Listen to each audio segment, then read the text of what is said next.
Chapter 14 The Bears. Roz stomped into the cave, and then she stomped right back out. "Please stay away," said the robot to the two bears, who were now nipping at her heels. You see, when Roz stomped into the cave, she accidentally woke a brother and sister bear from their morning nap, which is never a good idea. And to make matters worse, bears have an instinct that drives them to attack when a creature runs away, especially if the creature running away is a mysterious, sparkling monster. So as the startled bears watched Roz stomping out of their cave, they really had no choice at all.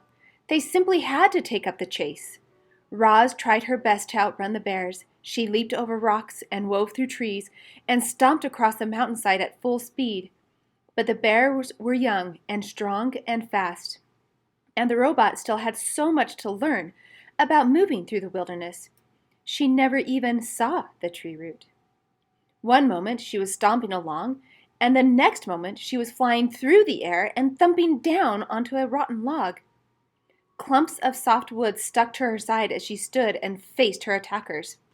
Wouldn't you be afraid if two bears were charging toward you? Of course you would. Everyone would. Even the robot felt something like fear. Roz was programmed to take care of herself. She was programmed to stay alive. And as the robot watched those bears charging toward her, she knew her life was in serious danger. The bears slammed into Roz, knocking her against the trunk of a towering tree. Then one bear dove at her legs and the other clawed at her chest. If only the robot had swung her fist or kicked her feet, she could have scared them off. One good bop in the nose would have sent them running. But the robot's programming would not allow her to be violent. Clearly, Roz was not designed to fight bears. Powerful jaws chomped her arms, sharp claws slashed her face, a massive head rammed her chest. "Please stay away," said the robot. "Roar," said the sister bear. "Grrr," said the brother bear. And then the bears went in for the kill, but the robot had vanished. Chapter 15 The Escape.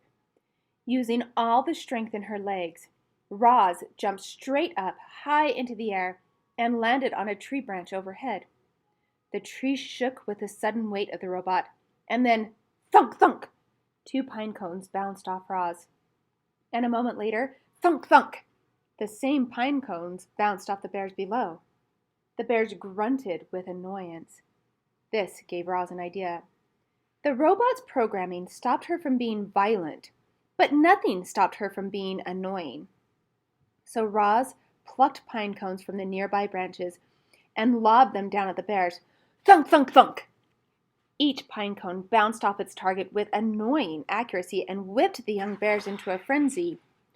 "Roar," said the sister bear. "Grrr," said the brother bear.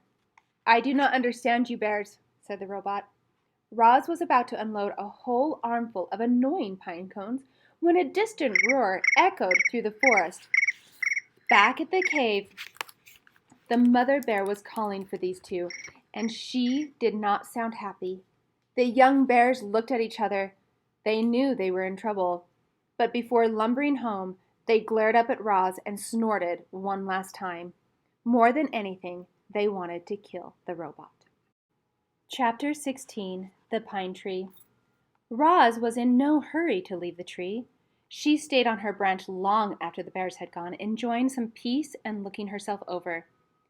In addition to bite marks and claw marks, the robot was also covered in dirt, which of course meant it was time for another cleaning.